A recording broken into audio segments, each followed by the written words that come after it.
Magandang araw mga kaibigan. Bigyan natin ngayon ng opinion reaction itong post ni Dr. Rob Rances 1 hour ago. Sabi niya, "So, what happens now to that rotten theory they forced to make sense?"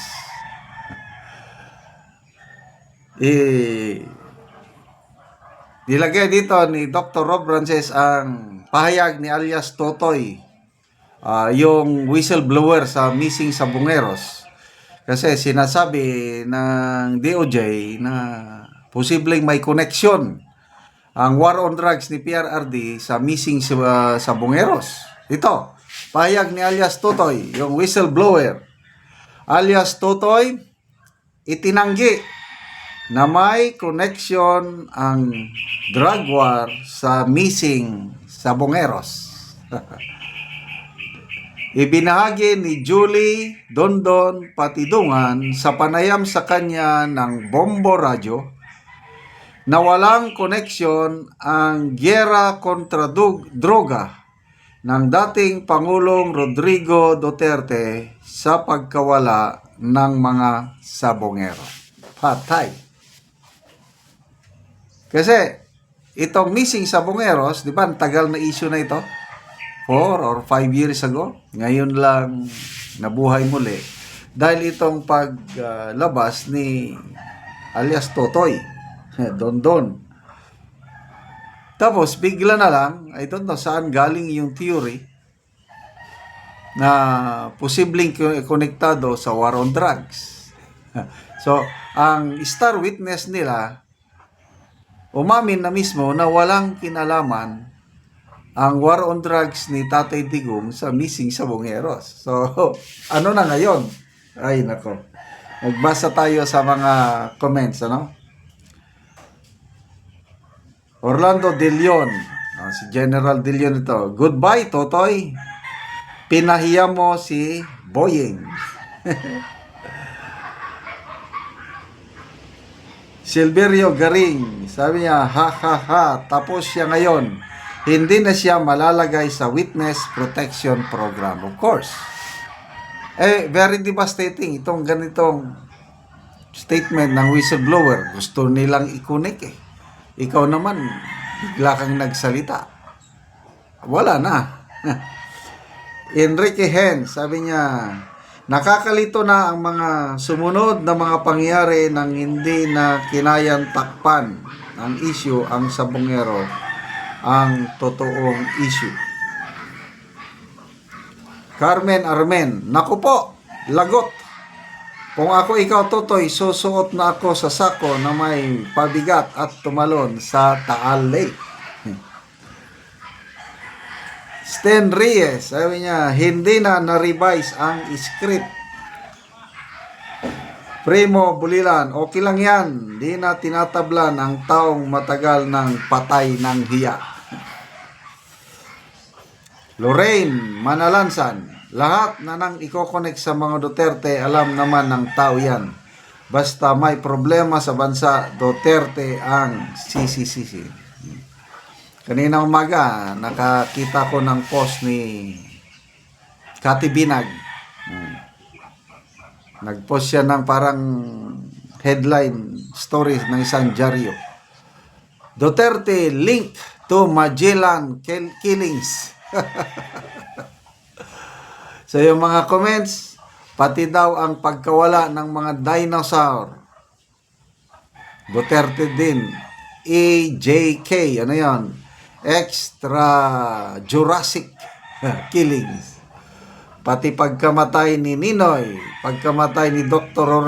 Jose Rizal, pwede nang i-connect lahat sa mga Duterte. Ngayon, Dolomite Beach, iimbestigahan na nila yung nag-file ng resolution, Congressman from Bicol, Ridon, Representative Ridon ba yan? Kaya nagpost si General De Leon, taga Bicol din.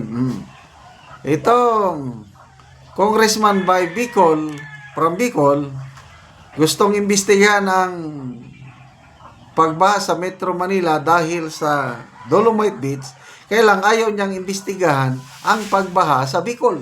Ha? Di ba? Naging malaking issue last year. Yes, yung bigla ang pagbaha sa Bicol. Daming patay at the same time na bulgar na billion pala ang flood control project sa Bicol. Oh, walang investigasyon nangyari.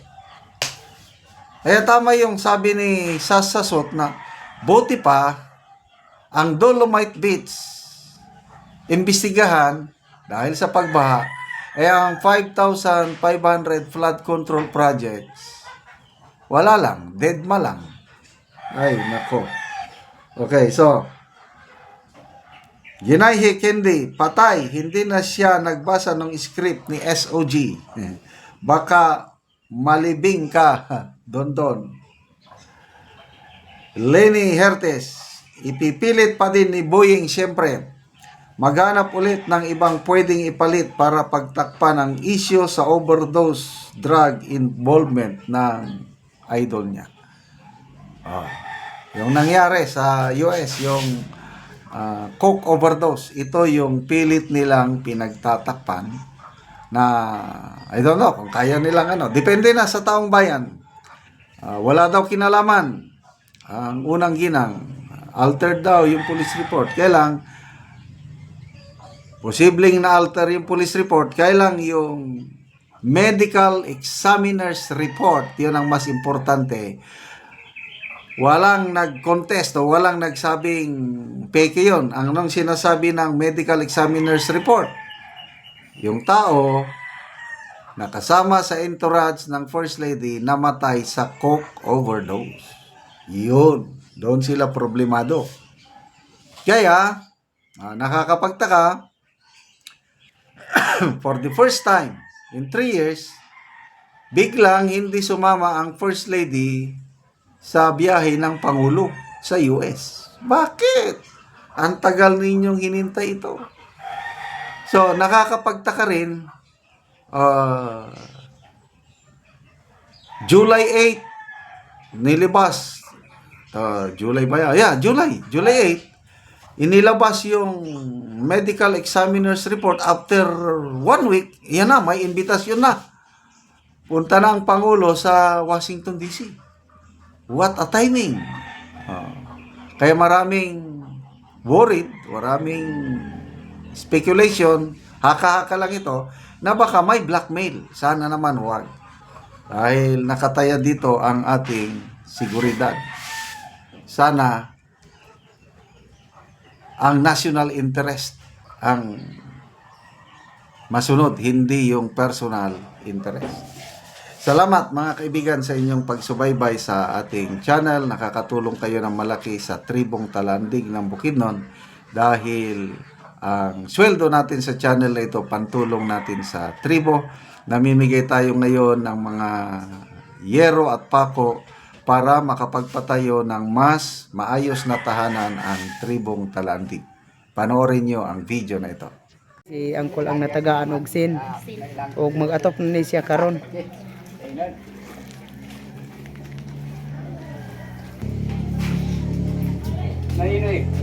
Og karon mo na ni ang kadako sa buslot sa balay ni Angkol sa natagaan na mo og yero. Ay dako akong pagpasalamat kay natagaan ko gusin. So Katut na ko gyud.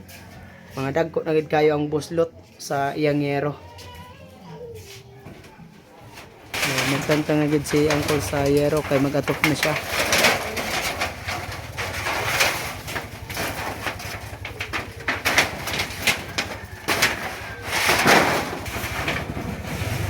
Karon mag-atop na gid si Angkol. Ora pa. Awat. Okay, idol.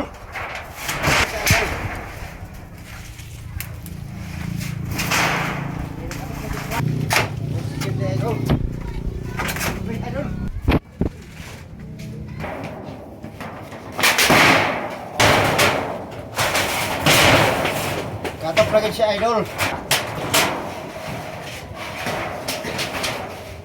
Tawa na ko nag-continue Awit ini na sin.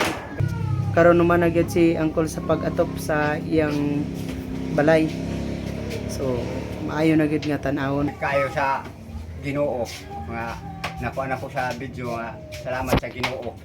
Kay naiwan na gyud ning akong balay, di na ko gyud kulanan. Oh, salamat kayo, Col. Salamat kayo. Oo, thank you.